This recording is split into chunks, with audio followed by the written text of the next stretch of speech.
Hey, all, today we're going to start our next unit, and we're going to talk about four-sided polygons we called quadrilaterals back at the beginning of the year, and we're going to talk about special quadrilaterals, parallelograms. So the first piece of information that make a parallelogram special quadrilaterals is that they have opposite sides that are parallel, and they also have opposite sides that are congruent. So I'm going to name this first parallelogram ABCD. The opposite sides are AB and CD, BC and AD. And to illustrate this first fact, AB is parallel to CD, BC is parallel to AD. If I have parallelogram EFGH, EF is congruent to HG, and FG is congruent to EH. So opposite sides are across from each other. In parallelograms, they are parallel and congruent.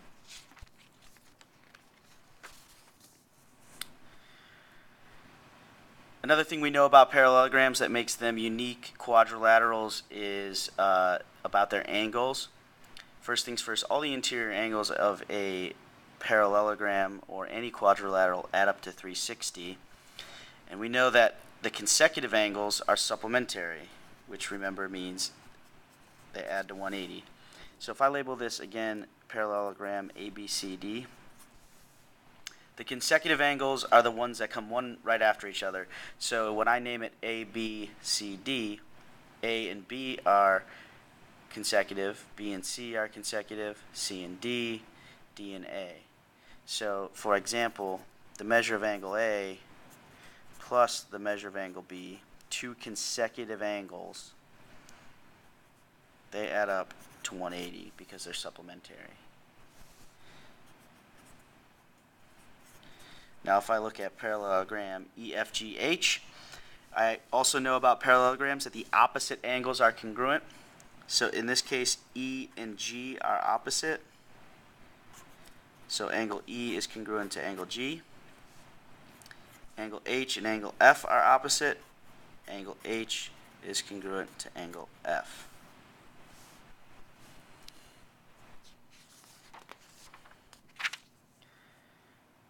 The last thing we know about parallelograms that makes them unique is about their diagonals. A diagonal is if I connect two opposite vertexes or vertices. So if I connect A and C, I have diagonal AC. If I connect B and D, I have diagonal BD. So each parallelogram has two diagonals, and they bisect each other. That means if I have point E in the middle, segment AE is congruent to segment EC, and also segment BE is congruent to segment ED. So they bisect each other. That means they cut each other in half into two smaller congruent pieces of each diagonal.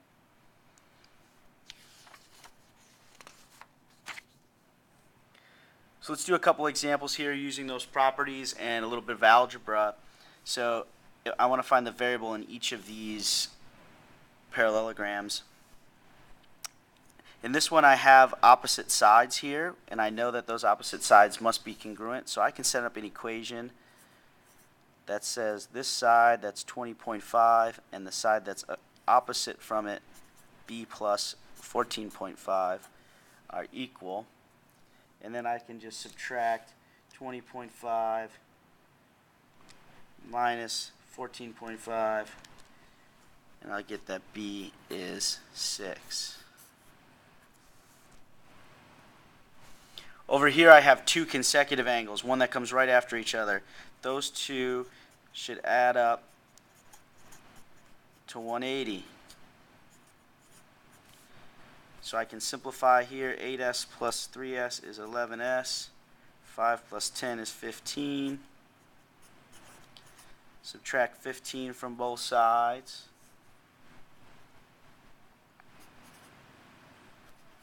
And divide by 11.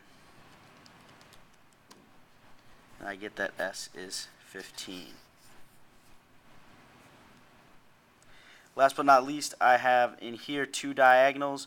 They should be bisecting each other. So this segment that's 2h is equal to that segment that's h plus 5. Oops, equal, I'm sorry. If I subtract h on both sides, I get h to be 5. So what I'm doing here is I'm figuring out what information I have. Here I had sides labeled. Here I have angles labeled. Here I have diagonals labeled. And then I'm using the appropriate properties. My opposite sides are equal. My consecutive angles are supplementary, adding to 180. Here the two pieces of one diagonal are congruent, are equal because they bisect each other. And then I do some algebra to find the variable. So I want you to pause here. Please pause and try these three. Here my opposite sides should be congruent, so I can make those two things equal to each other. I'm going to subtract 2x from both sides, and then add 3 to both sides, and get x to be 5. In this guy, these are opposite angles, so these opposite angles should be equal to each other. So I'll set them equal, divide 110 by 11, and get that a is 10. And last but not least, I have some diagonals here. They cut each other in half.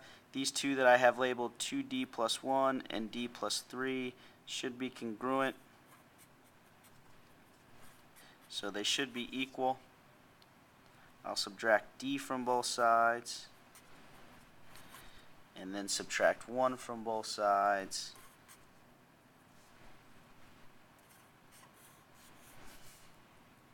And I get that d is 2. So again, I'm just looking at what information I'm given, figuring out the appropriate property I can use, setting up the equation, and doing some algebra to find the missing variable.